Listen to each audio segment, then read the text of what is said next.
Hello everyone. तो game theory के lecture series में आज हम डिस्कस करने जा रहे हैं graphical solution for 2/n and m/2 games. So this is the introduction to graphical method. Graphical method is applicable to only those games in which one of the players has two strategies only. तो जो graphical method है ये केवल उन games के लिए applicable है जिसमें किसी एक प्लेयर के पास टू स्ट्रेटजीज़ अवेलेबल होती हैं.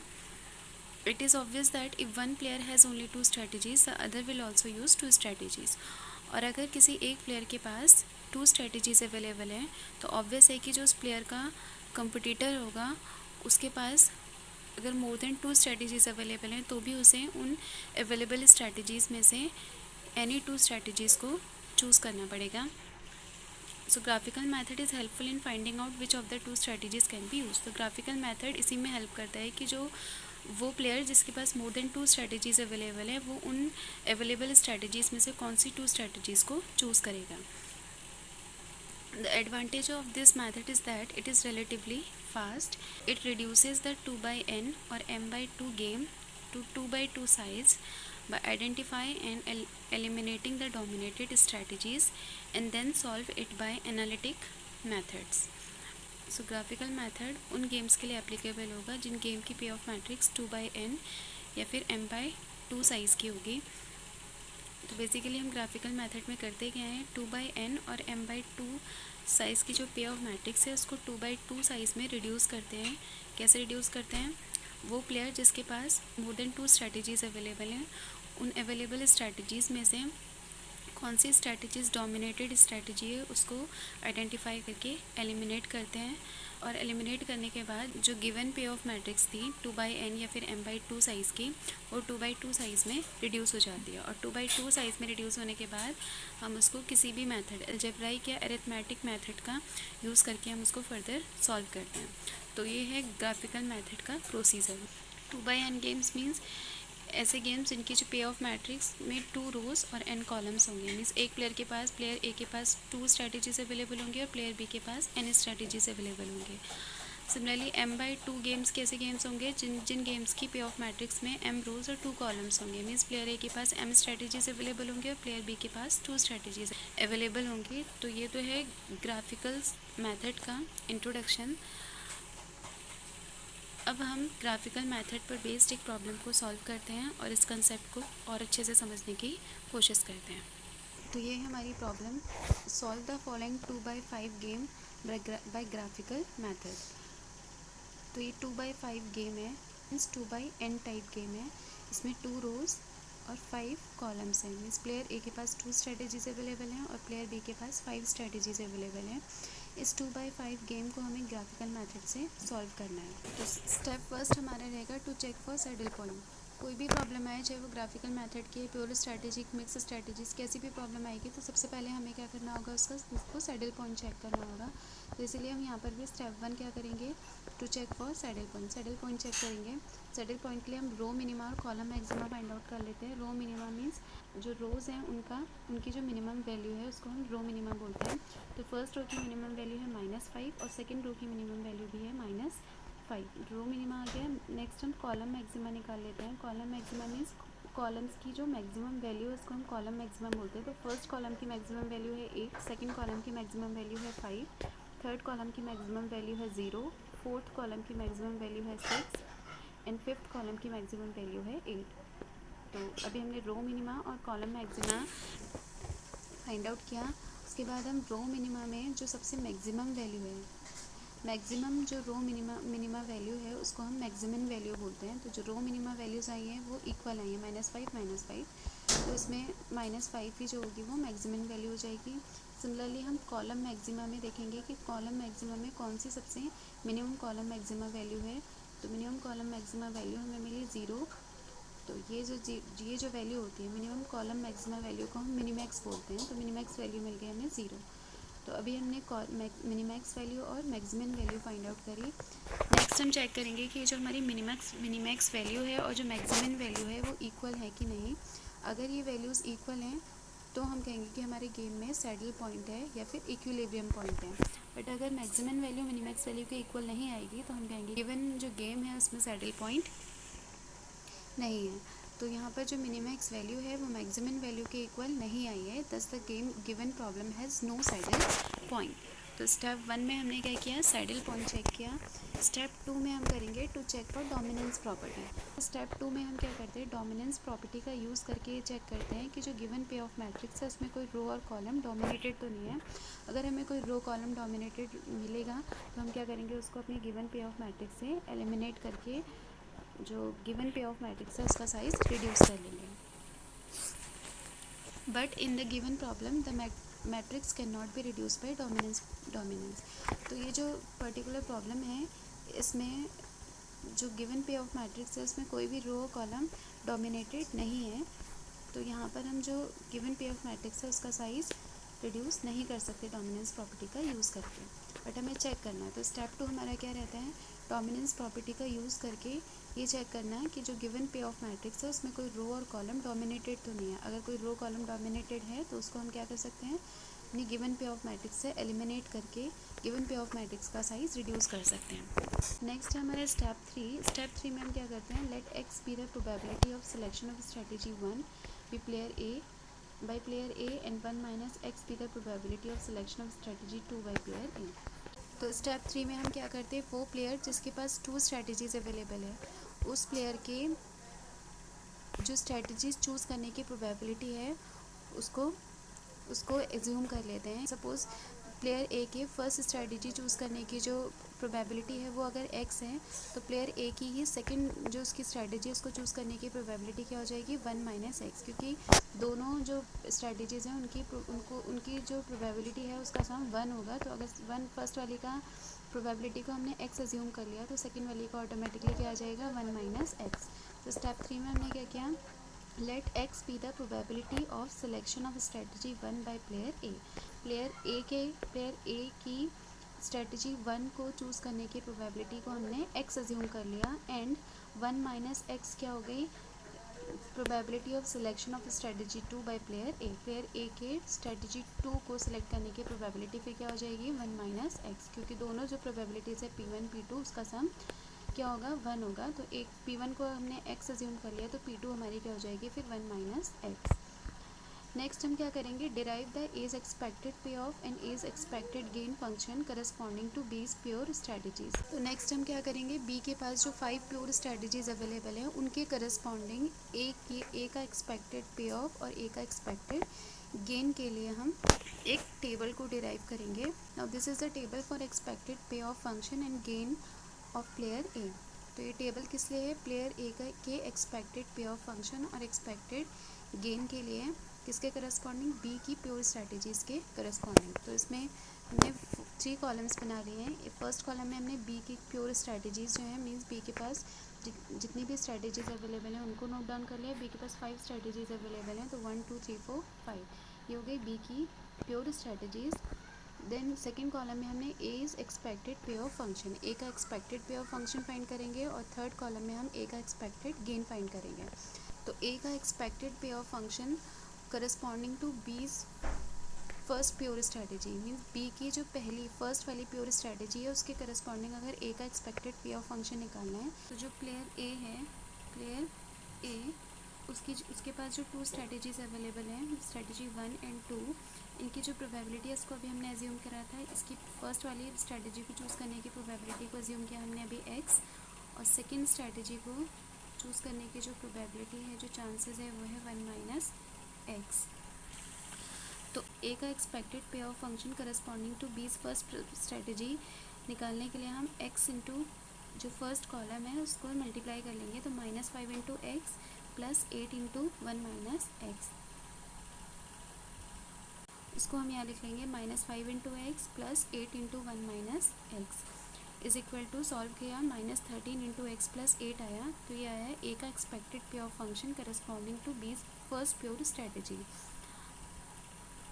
इसी तरीके से हम जो प्लेयर ए उसका expected pay off function corresponding to B second pure strategy निकालने के लिए हम यहाँ पर सेकेंड कॉलम की जो वैल्यूज़ हैं उनको मल्टीप्लाई करेंगे इन प्रोबेबिलिटीज़ से, means 5 into X plus -4 into 1 minus x. तो यहाँ हम लिख लेंगे इसको 5 इंटू एक्स -4 × 1 माइनस एक्स। तो इसी तरीके से हम ए का expected pay off function corresponding to बीज all pure strategies find out कर सकते हैं। नेक्स्ट हम देखते हैं कि ए का एक्सपेक्टेड गेन कैसे फाइंड करते हैं। अगर बी जो है वो अपनी 5 स्ट्रैटेजीज़ में से फर्स्ट वाली स्ट्रैटेजी को चूज़ करता है, तो उस केस में ए को भी अपनी 2 स्ट्रैटेजीज़ में से किसी एक स्ट्रैटेजी को चूज़ करना पड़ेगा। तो पॉसिबल चांसेस क्या क्या हो सकते हैं कि ए फर्स्ट वाली स्ट्रैटेजी को चूज़ कर ले या ए सेकेंड वाली स्ट्रैटेजी को चूज़ कर ले। फर्स्ट वाली स्ट्रैटेजी को चूज़ करता है अगर प्लेयर ए, तो P1 की वैल्यू हो जाएगी 1, मीन्स x की वैल्यू हमारी आ जाएगी 1। बी की फर्स्ट वाली प्योर स्ट्रैटेजी के करस्पॉन्डिंग अगर प्लेयर अपनी सेकेंड स्ट्रैटेजी को चूज़ करता है, तो उस केस में जो x की वैल्यू है 1 माइनस एक्स की वैल्यू क्या हो जाएगी 1, और x की वैल्यू जो आ जाएगी वो क्या होगी 0। मीन्स प्लेयर ए अगर सेकेंड स्ट्रैटेजी चूज़ करता है तो उस केस में फर्स्ट वाली स्ट्रैटेजी की प्रोबेबिलिटी क्या हो जाएगी, मीन्स x की वैल्यू क्या आ जाएगी हमारी 0। तो इस तरीके से x की जो बी की फर्स्ट प्योर स्ट्रैटेजी के करस्पॉन्डिंग x की जो पॉसिबल वैल्यूज़ हैं वो क्या क्या हो सकती हैं 0 और 1। तो इसीलिए हम थर्ड कॉलम में x की जो पॉसिबल वैल्यूज़ हो सकती हैं 0 और 1, उसके करस्पॉन्डिंग ए का एक्सपेक्टेड गेन फाइंड कर लेते हैं। तो ए का एक्सपेक्टेड गेन कैसे आएगा, जो ए का एक्सपेक्टेड पे ऑफ फंक्शन है उसमें x के प्लेस पर 0 रखेंगे तो वैल्यू आएगी, एक्सपेक्टेड गेन आ जाएगा 8, और x के प्लेस पर 1 रखने पर ए का जो एक्सपेक्टेड गेन है वो आ जाएगा -5। इसी तरीके से हम ए का expected gain x is equal to 0 और x इज़ इक्वल टू 1 पर फाइंड आउट कर लेंगे। तो ये स्टेप 3 में हमने क्या किया है, ए का एक्सपेक्टेड पे ऑफ फंक्शन और ए का expected gain corresponding to B's pure strategy find किया। स्टेप 4 में हम क्या करते हैं, plot the gain function on a graph by assuming a suitable scale. Step 4 में हम क्या करते हैं, ए के एक्सपेक्टेड गेन को प्लॉट करते हैं ग्राफ में और keep X on X axis and gain on Y axis. तो इस तरीके से हम ए के एक्सपेक्टेड गेन को ग्राफ में प्लॉट करते हैं। तो इस ग्राफ में हमने 2 वर्टिकल लाइंस और एक हॉरिजेंटल लाइन ली है, मीन्स 2 वाई एक्सिस लिए और एक एक्स एक्सिस लिए। 2 वाई एक्सिस लेने के पीछे रीज़न ये है क्योंकि ए का जो एक्सपेक्टेड गेन है वो x इज़ इक्वल टू 0 और x इज़ इक्वल टू 1 पर डिफरेंट वैल्यू है। Means x is equal to 0 पर एक गेन की वैल्यू हमने फाइंड आउट करी थी टेबल में, और एक x इज़ इक्वल टू 1 पर a का जो गेन है वो फाइंड आउट किया था टेबल में। तो और गेन जो है उसको हमें y एक्सिस पर प्लॉट करना है, एक एक्सपेक्टेड गेन को हम y एक्सिस पर प्लॉट करेंगे, इसलिए हम यहाँ पर 2 y एक्सिस लिए, एक x इज़ इक्वल टू 0 के करस्पॉन्डिंग और एक x इज़ इक्वल टू 1 के करस्पॉन्डिंग। तो x इज़ इक्वल टू 0 के करस्पॉन्डिंग जो हमने y एक्सिस ली है ये वाली, तो इसमें हमने x इज़ इक्वल टू 0 से ऊपर की वैल्यूज़ पॉजिटिव और नीचे की वैल्यूज़ नेगेटिव ले ली। Similarly x is equal to 1 के करस्पॉन्डिंग जो हमने y एक्सिस लिया उसमें भी x इज़ इक्वल टू 1 से ऊपर की वैल्यूज़ पॉजिटिव और नीचे की वैल्यूज़ नेगेटिव ले ली। x इज़ इक्वल टू 0 और 1 के बीच में हमने 10 इंटरवल्स में डिवाइड कर दिया, 0.1, 0.2, 0.3। तो ये हम इतना पार्ट जो है वो हर प्रॉब्लम में सेम रहेगा, मीन्स 2 वाई एक्सिस ड्रॉ करेंगे हम और एक एक्स एक्सिस, और उन पे इस तरीके से रीडिंग ले लेंगे। तो अब हम देखते हैं कि ए का जो एक्सपेक्टेड गेन है वो हम उसे प्लॉट कैसे करेंगे। तो उसके लिए हम वापस टेबल पर जाके रीडिंग देख लेते हैं। पहले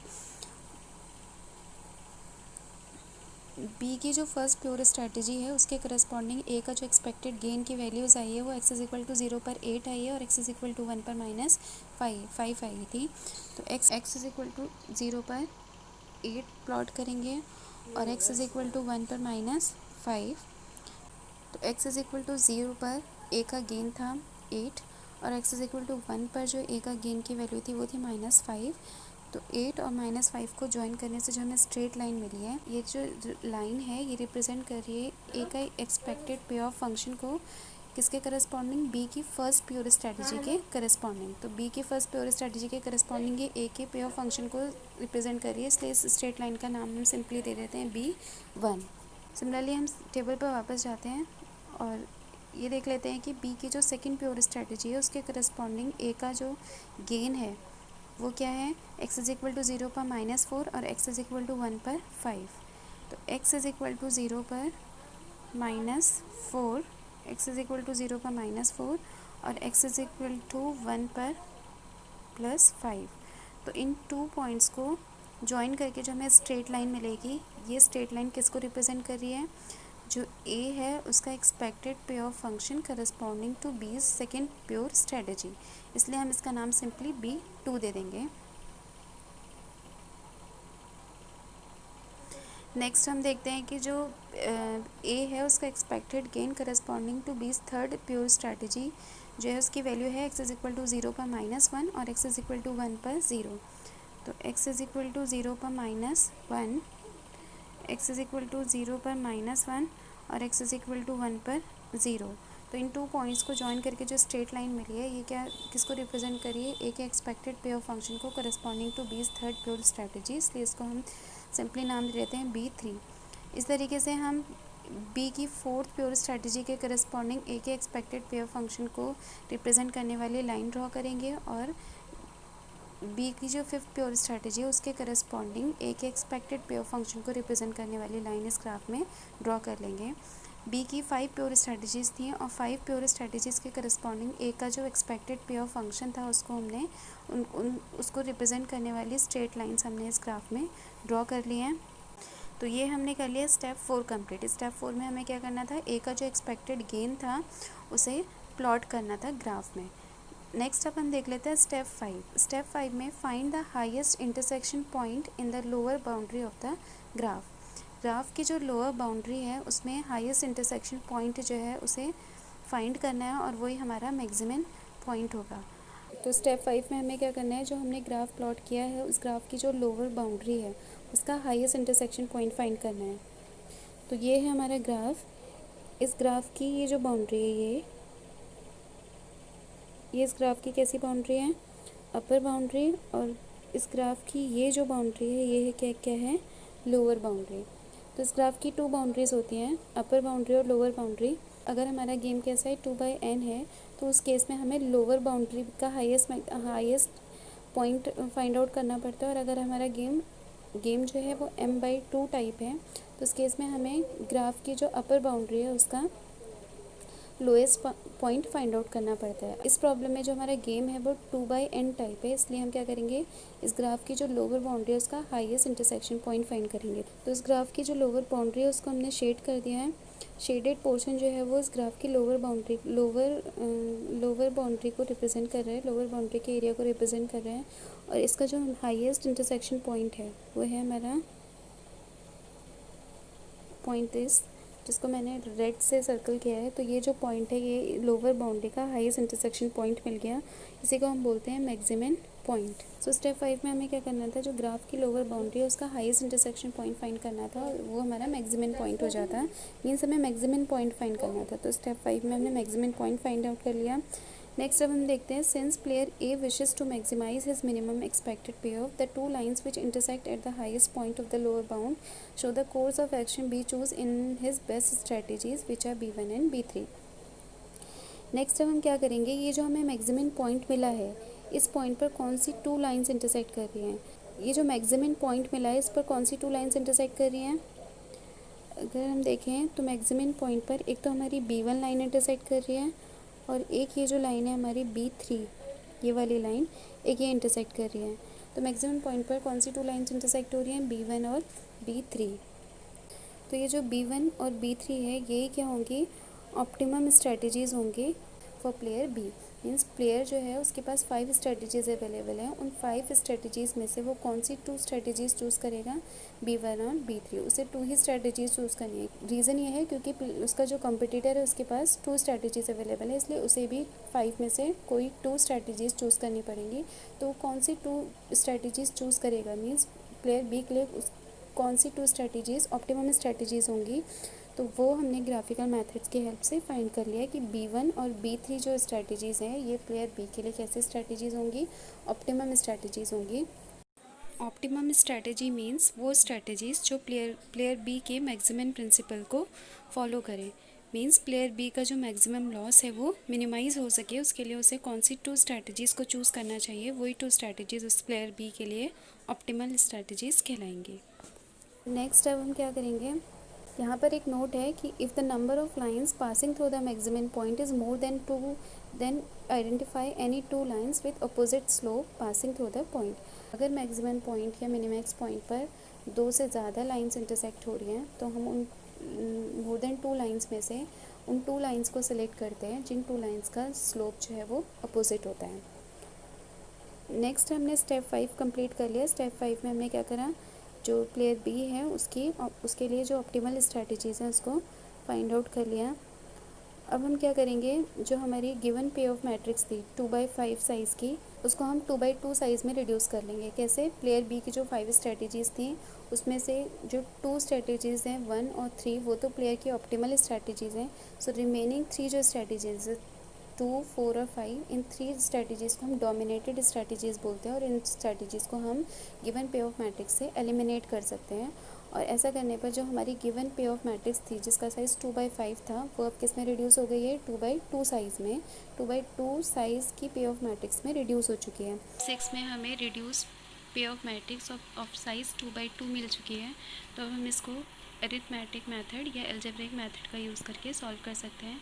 तो यहाँ हम अरिथमेटिक मेथड का यूज़ कर रहे हैं इस गेम को सॉल्व करने 2/2 गेम को सॉल्व करने के लिए। अरिथमेटिक मेथड में हम जो प्लेयर्स हैं उनकी स्ट्रैटेजीज़ के लिए ऑडमेंट्स और प्रोबेबिलिटीज़ की वैल्यूज़ फाइंड करते हैं। तो प्लेयर ए की जो 2 स्ट्रैटेजीज़ हैं 1 और 2, उनकी ऑडमेंट्स वैल्यू कैसे निकालेंगे? फर्स्ट स्ट्रैटेजी की ऑडमेंट वैल्यूज़ कैसे आएगी? फर्स्ट रो की जो वैल्यूज़ हैं वैल्यूज़ हैं उनका उसका डिफरेंस जो होगी वो सेकेंड रो की ऑडमेंट वैल्यू होगी, और जो सेकेंड रो है उसकी वैल्यूज़ का जो डिफरेंस आएगा वो फर्स्ट रो के लिए ऑडमेंट वैल्यू होगी। सो फर्स्ट रो का जो डिफरेंस है वो क्या होगा? 0 - -5 मीन्स +5। तो इसको हम कहाँ रिकॉर्ड कर देंगे? सेकेंड रो के सामने। और सेकेंड रो की वैल्यूज़ का जो डिफरेंस आएगा उसको हम रिकॉर्ड करेंगे फर्स्ट रो के सामने।